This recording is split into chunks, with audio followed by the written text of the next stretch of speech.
Hola, seres de luz. Bueno, estrenamos un medio de grabación un poquito más moderno que una cámara de sacar fotos del año 2005.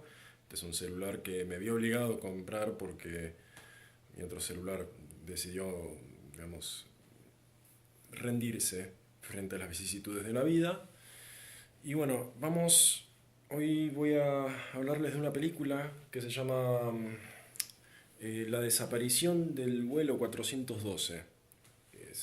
Como así suena, es un título bastante como sensacionalista, es como un título de una noticia.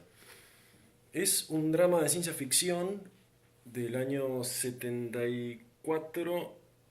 Fue hecha directamente por la NBC para ser estrenada en canal, digamos, en canal de televisión abierta. Y fue, fue una película que me parece que fue hecha en la época dorada de las películas para televisión. En la década del 70 se empezaron a producir centenares de películas para televisión, muchas descartables y olvidables. Este quizá también es el caso, lamentablemente, pero tienen una marca de época que es inconfundible, que es un claro desencanto. Las películas para televisión siempre hablaban de una temática social o de un problema de actualidad, que la gente, digamos, o sea, se dan cuenta que cierta problemática preocupaba y bueno, y le dedicaban una película para televisión. Y era siempre como una especie, como la película semanal que hablaba del tema semanal de que supuestamente, eran como pequeños dramas televisivos muy baratos. A veces, bueno, generalmente tenían una estrella de televisión, una estrella, digamos, de actuación conocida. Bueno, acá tenemos a Glenn Ford. Glenn Ford es un tipo que era como una estrella de cine de los 50, que en los 70 fue el papá de Clark Kent en las películas de Superman de Christopher Reeves. Y bueno, en esta película hace de una especie de comandante de una flota, de un avión. Estamos hablando, bueno, de la Fuerza Aérea, ¿no?, estadounidense. Están haciendo como una especie de vuelo ¿cómo se dice? Como una especie no sé, hay como una especie de terminología militar que yo no me acuerdo. Pero es como una especie de vuelo de exploración, que esto que el otro, porque es una zona en la que están encontrando como determinados problemas técnicos que no saben definir qué sucede.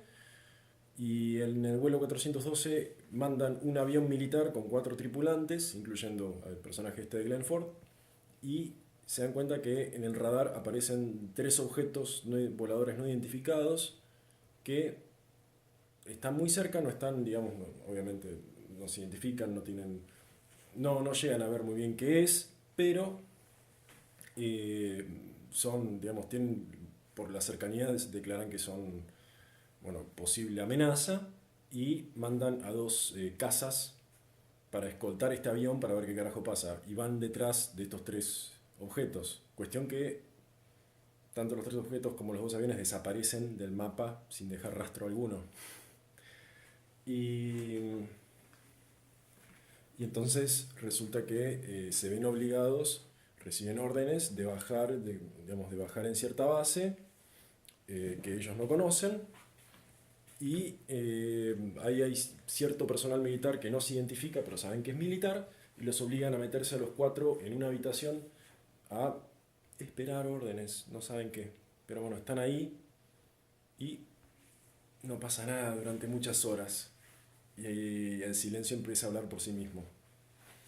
Y están siendo grabados, se dan cuenta. Poco a poco, lo que sucede en esa habitación de esa base secreta empieza a ser una especie de adoctrinamiento para dejar en claro que ellos no vieron nada, ni no sucedió nada extraño y todo lo que sucedió ahí fue solamente un error técnico de radar y que bueno, porque bueno, esta gente está obviamente supeditada al terminar cada misión, a terminar cada vuelo, que tienen que hacer un informe al respecto. Entonces los tienen ahí, eh, los tienen ahí como animalitos encerrados.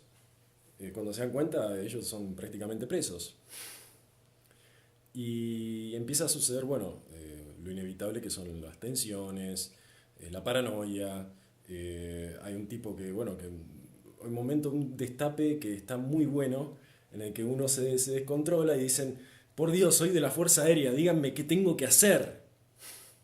Y aparece un tipo y le dice, bueno, siéntese. Y el tipo se sienta y se da cuenta que es una mierdita, que tendrá, digamos, todas las condecoraciones militares, pero es un sorete humano. Es un hámster en una ruedita y nada más. Eh, bueno, lo que tienen estas películas es que eh, instauraban como un debate social sobre los temas que preocupaban a la gente. Estas películas también lo que tienen es que corresponden a una época que, bueno, si bien ustedes dicen, bueno, yo qué sé, los extraterrestres, los militares, las conspiraciones, ¿no? Diciendo, todo eso ya lo vi. Todo esto es una época en la que, más allá del tema de los extraterrestres, no están hablando de los extraterrestres, porque esto es un drama. No hablan en ningún momento de los aliens ni de los platos voladores. Acá la cuestión es de marcar algo que es muy propio de la época, que nunca, digamos, que nunca tuvo digamos, es un momento que no sucedió antes en la historia estadounidense, que es socialmente fue la década en la que la gente empezó a dudar de sus gobiernos. Eso antes no sucedía, por lo menos en la historia contemporánea. La gente no dudaba, la voz oficial siempre era, digamos, la, eh, digamos, lo que decían los gobiernos abiertamente, ¿cómo se llama? Los comunicados oficiales eran las voces terminantes de cómo se construía la realidad política, social, cultural. En cambio, en los 70s, con Nixon, después del fiasco de Vietnam, después de, bueno, Garganta Profunda, después, encima, años después, o sea, fue la década en la que empezaron a decir, epa, ¿qué pasó en el 62 con Kennedy? Lee Harvey Oswald, ¿qué pasó ahí? Entonces, había un descrimiento, era como la adolescencia de Estados Unidos. Entonces, todo de repente empezó a estar bajo discusión, incluyendo sobre todo la construcción de la realidad. Y digamos que el tema de los platos voladores empieza a ser como una especie de vehículo para poder hablar de esto. Eh, como incluso dentro de las estructuras oficiales de poder hay herramientas de adoctrinamiento y manipulación. Eh, bueno, es una película que en sí, digamos, ver el contexto de donde proviene es más interesante que incluso verla. Porque lo que construye, digamos, este tipo de dramas televisivos son muy básicos, eh, son como temáticas generalmente amarillistas para llamar la atención, pero en realidad todas estas películas tienen como una estructura por la cual son muy baratas de realizar, son gente hablando dentro de una habitación, tienen que construir suficiente tensión y no siempre funciona. Pero son, creo yo, un buen documento de época. Este es uno de esos casos, la desaparición de vuelo 412. Eh, ¿Qué más puedo decir al respecto? Está filmada correctamente. eh, digamos, cuando la gente está en la cabina de los aviones es claramente, digamos, gente sentada en una silla con un plano muy cerrado. Está bien hecho. ¿Qué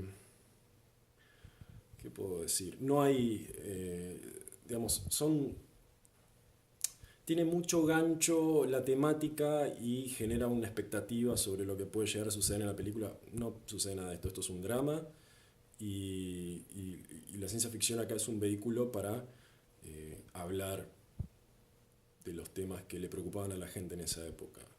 Que de repente, bueno, como ya dije, no quiero ponerme repetitivo, es la discusión y la discusión de la realidad en base a las declaraciones oficiales de los gobiernos y cómo todo de repente empezaba a estar bajo discusión, bajo, digamos, bajo revisión. Había un revisionismo de repente muy inmediato a todo lo que se decía, y eso fue, digamos, absolutamente nuevo en la historia estadounidense. Y bueno, es un pequeño es un pequeño thriller, digamos, donde la gente a veces se pone nerviosa, pero sucede todo dentro de cuatro paredes, y hablar de extraterrestres, hablar de posibles platos voladores, por ningún momento, o sea, se ponen a hablar de lo que vieron y nada, pero es como que eh, en realidad lo provocador para una película para televisión pública del año 74, que hay organizaciones paramilitares, pero que están, digamos, dentro del Estado, que se ocupan de revisar y forzar eh, los informes oficiales sobre lo que la gente puede ver o no. Eso era como lo más eh, provocador dentro de la película, pero no hay nada dentro de la temática que te pueda decir, vamos a ver una de Aliens. No, nada de eso. Así que bueno, gente, creo que, digamos, es uno de esos casos en los que las películas a veces son más interesantes lo que transparentan en cuanto a su contexto sociopolítico, aunque provengan de la televisión, digamos, de la NBC, que la NBC es lo más lavadito del mundo. NBC, algunos decían que eran como las siglas de Nobody Cares. But, bueno, ¿qué vamos a hacer? Eh, bueno, esta es la película ya número 20. Ojalá tenga los huevos y la paciencia y, bueno, suficiente peso humano para poder las 250.